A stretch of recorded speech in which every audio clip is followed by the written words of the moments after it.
Hello, welcome to another segment of Western Wisconsin Journal. I'm Jamie Johnson, the legal and government correspondent, and today we have a returning guest, actually returning from our predecessor show, which was Power News, and our guest today is Travis Lippman. Is that right, Travis? Yes, that's correct. All right. And Travis will give a little refresher to the folks that may not have watched the first episode. And I have to preface this by saying I am honored to have you on the show. And we usually have politicians, office holders, public servants, but we owe a great debt to you folks in the military. And we're very honored to have you here today.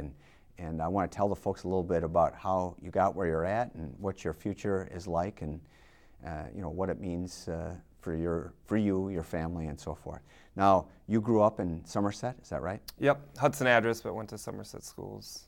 So you graduated Somerset High School in 2005? Yep, that's correct. And at what point did you decide that you would go to the Naval Academy?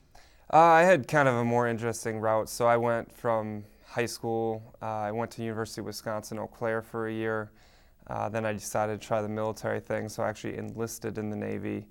I was enlisted for about 13 months down at the Nuclear Power School in Charleston, South Carolina. At that point, I applied to the Naval Academy while I was enlisted and ended up going into the Naval Academy in 2007. Okay, and you were saying that in your incoming class, there's roughly over 1,200? Yep, it's around 1,200, just over that usually. And so out of those 1,200, not many come from the enlisted ranks? I'm not sure exactly the exact number, but I'd say 100 to 200 maybe come from enlisted. Some of the enlisted that come in go to a year of prep school if they've been out of high school for a while. Okay. And well, anyway, you just recently graduated in May, is that right? Yes. When we last had you on this show, you had about a year left, is that right? Yep, that's correct. Okay. So tell us, how did you do? You finished with a double major, is that right? No, the Naval Academy, you only have one major, but it's a lot of credits. I think I had 148 or 149 credits in 4 years, because you have to have your major, plus you have a lot of leadership ethics, a lot of classes like that, navigation for ships. So my major was aerospace engineering, and along with that, a lot of double E and stuff like that. All right, now these are, when you say credits, these are similar to college credits that folks would go, like Yes. when you were going to UW Eau Claire. Yep, same credits. I'm not sure, I never even tried to transfer my Eau Claire ones over because not many of them would have counted, I don't think so. But those credits don't count then the officer training hours and your athletic hours that you have to spend, correct? Yep, a lot of hours. Everyone needs to be in some sort of sport or athletic participation, and then a lot of just military training in general goes on there over the 4 years. Okay, so your major was, I know it's a very specialized. It's aerospace engineering, and then I did the astro track from there. So you can either choose aero or astro. I kind of specialized in space and rockets and satellites and stuff like that. Okay. And tell the folks, how well did you do? Where'd you finish in your class? Finished in the top 5%. Class was over 1,000 people, and I was top 50. So I ended up faring out pretty well. When I was a freshman, they all told me not to go engineering, so I would have a high GPA and enjoy my life. But I went with the engineering, and I enjoyed my life and ended up doing pretty well. And you still had a high GPA. Yep. So you don't necessarily need to choose what you think are the easier majors. Well, this is a great spot to say. I'll bet your folks are proud. I know your mom. Yep, they're very proud. And why don't you say their names? My parents, Todd and Cheryl Lippman. So, they're very proud. And they actually were out for the commissioning ceremony, and it was a very good day. Great. And siblings, were they able to attend too? Or? Yep, my whole family made it out there and stayed there for about 5 days out in Annapolis, and we did some tours and did all that, and then the ceremony. It's not just getting your degree, it's getting your commission was actually more important that day. But you need the degree to get your commission, and so I actually got my diploma from Secretary of Defense Robert Gates, and it was a very special day. That's great. So you have the graduation ceremony, but now the the real work, so to speak, begins, Yep. correct? Yep. And you're commissioned now as an O1 pay grade, is that right? Yep. 01 for the Navy. It's an ensign. For my classmates that went Marine Corps, it's around 250 of them. Second lieutenant. Either way, it's an 01.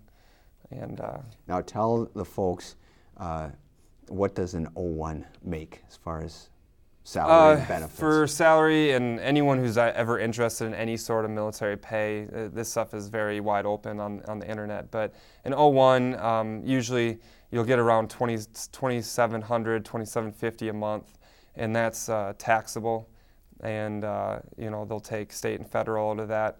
But you also, in the military, if you're living on your own, you'll get base and housing allowance, or BAH. And that's based on cost of living. So out in Annapolis, it's a more expensive area.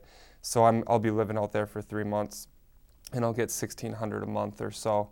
And then you'll also get about $200 to $300 a month for food, and that's also non-taxable. So. And do you have to eat at the commissary, or? No.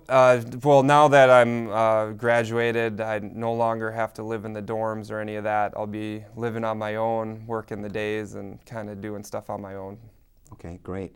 Now, you mentioned that you're going to be staying in Annapolis. Is that true of everybody that graduated with you, or? No, a lot of people, I'm going surface warfare officer, so I'm going to a ship. A lot of what we're called SWO. So a lot of the SWOs are going off to their ships right away. What's the SWO stand for? Surface warfare officer. So okay. It's just kind of the terminology. SWO, okay, yep, gotcha. And they're all going out to their ships, a lot of them. But they do keep a lot of the pilots at the Naval Academy because they try and shift them every month or so to flight school. They can't take them all at once. And there are some select of the other groups, services, that they keep at the Naval Academy. And the Aerospace Engineering Department, there was a captain who had requested me to stay, and so that's what I'm doing. So the others are going to flight school before you? And yep, some are going to flight school. A lot of them, a lot of the people that are going to ships, the way the academy works is once you graduate, they give everyone 30 days of basket leave. And is that what you're on now? Yep, basket leave, and they'll actually pay you for that month, and it doesn't count towards your leave. Because once you're in active duty military, you get 30 days of leave a year. But this 30 days after the academy does not count towards any of those 30 days. So you're staying behind and going to be using your skills as a rocket scientist then to do research? Yep. I'm working on a capstone project, and we're actually designing an 18-foot rocket to fly just over 6 miles up in the air. And so I'm actually staying to help represent that project, different aerospace kind of, they have conventions, it's aerospace conventions, and I'm kind of representing the Naval Academy.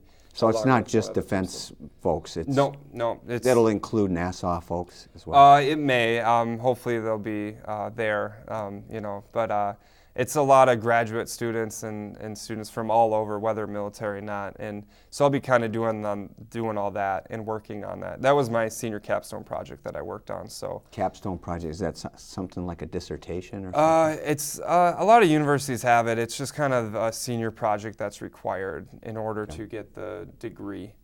Now, you've got what is the equivalent of an undergraduate degree then in aerospace engineering. Yes.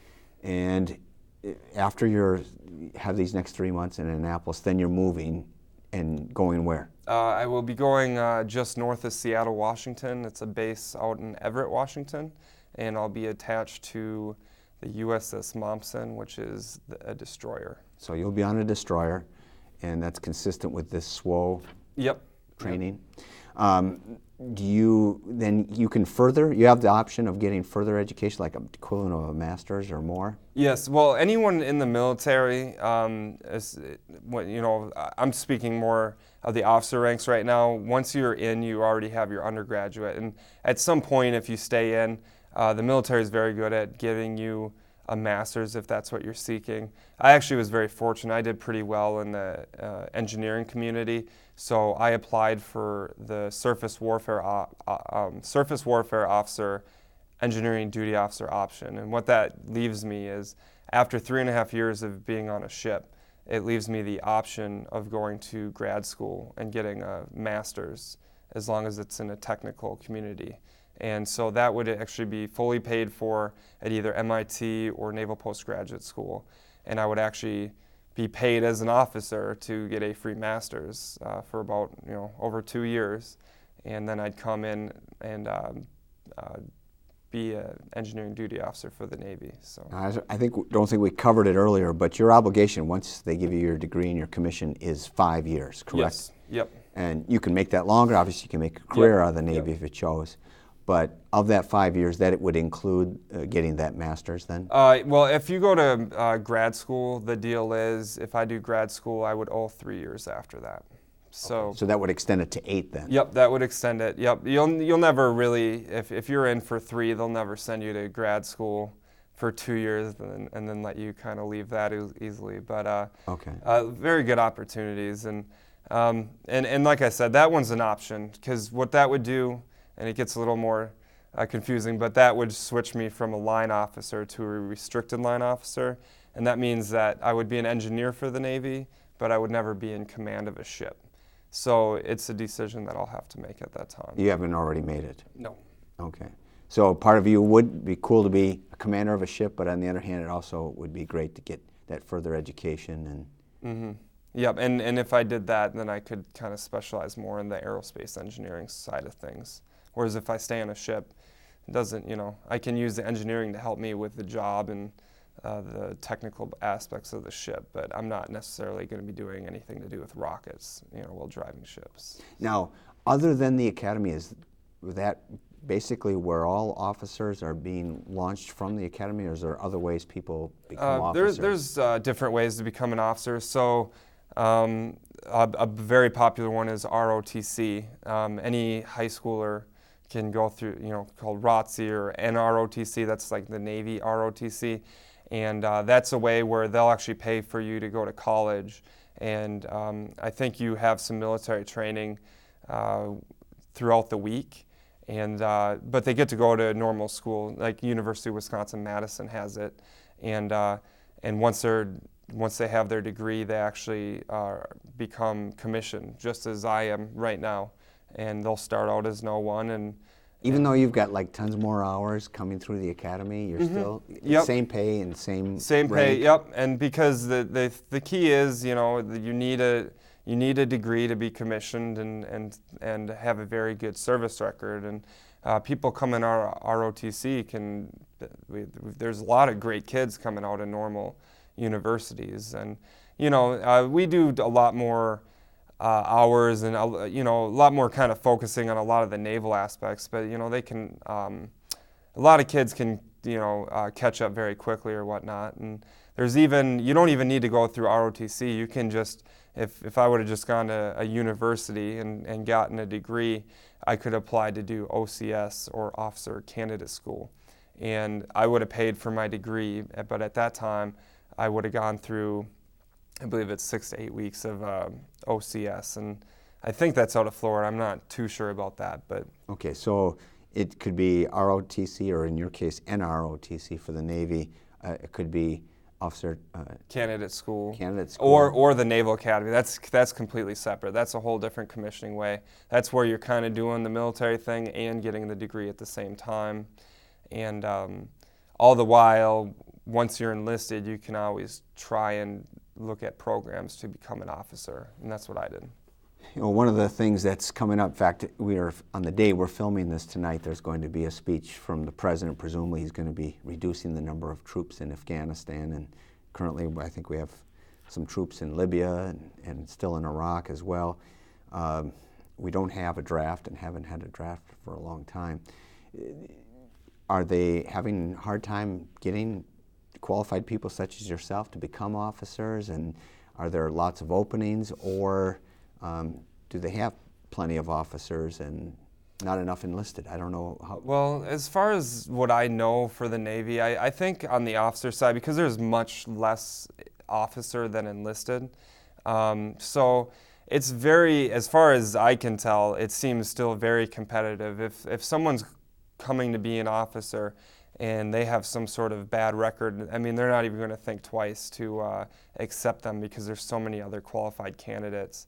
And I'm not sure exactly, I can't really speak towards the Army or Air Force, but I'm guessing usually on the officer side, I presume that it is pretty competitive and they're doing all right. And despite the fact that there's this different ways to become a commissioned officer, ultimately, as you were saying, to get into certain areas, you need to have pretty spotless record, and the higher you graduate in your class, then the more options that are available to you. It seems to work out that way, but I'll say, you know, GPA and stuff like that, you could have a 2.0 and be a great officer, and you could have a 4.0 and be a horrible officer. It's not all. There's people skills involved and so forth, but when it comes to being able to get into the choice programs and do what you want to do, it's similar to doctors. If they want to be able to have their internship or residency at Mayo, they got a better shot if they've And it done even well. kind of, you know, when all the people that were going to ships, the way that they chose the order of the ships was based on order of merit, and so it kind of paid to have a high order merit at that time. And it's not just academics, military is taken into account as well. And so, you know, they actually put up a board of like 260 ships, and they put us in order, and we just went up one at a time. And, you know. Wow, sounds exciting, kind of like the NFL draft or something. And so if you did really well, you know, you actually walk up on stage, and there's all these magnets, and you pick your ship, and is that what you got to do with it? Yes, yep, that's what I got to do. And was that destroyer then that you're being assigned to? Is that the one that you wanted to? That's the one that I was set on. I passed up Hawaii and San Diego and chose to take myself out to the Northwest and see what's out there. And why was that? Why would you pass up San Diego and Hawaii? I mean, I know that those are great facilities and obviously great weather, but I'm just kind of interested in seeing a lot of the world. I've never been close to Seattle, and I have found that whenever I am around mountains that I really, truly enjoy it. I'm a huge landscape sort of guy, and I heard that it's absolutely beautiful out there. So it's also very small Navy. There's only 2 ports, and so I'm kind of interested just to kind of go out there and see what it's like, because as the way that it's going now, I'm anticipating that my grad school is, I'm thinking that I'm going to end up in Monterey. So I didn't want to do San Diego, then Monterey. Well, that's not anything to complain about, but I thought maybe I'd try a little more out. diversity this way. Yes. Yep. Okay. Well, anyway, it's been great talking to you. Did you want to make a point of anything else before we sign off? But you know, I'd like to say it would be kind of cool to see you back again and see how you're doing, and maybe once you get into that master's degree, would you come back again? Oh, I'd be happy to. All right. Any points that I have is I took a very interesting route, but you know, in high school, you know, I never knew if I could amount to anything, and I thought, like, oh, college and moving away is like the #1 thing, and I thought it was like just what I needed to do. And what I found is, you know, I've really gotten to take a step back and focus on my studies and kind of be grateful for all that there is, you know, health and everything like that. And I really like focused on what I needed to, and the military did help me do that, and it's been a great ride for me so far, and I can't wait. Like I'm very excited to, in my opinion, I'm kind of starting anew right now, and I want to just do the best that I can. So. Well, it's been great having you, and we're very proud of you. Say that you're from this area, and wish you the best. And you know, keep us in mind, and we want to thank you for your service again, because we know that you know, freedom is not free, and we appreciate your service to our country. No problem. It's my pleasure. All right. Thanks, Travis, and thank you for joining us for another segment of Western Wisconsin Journal. Thank you.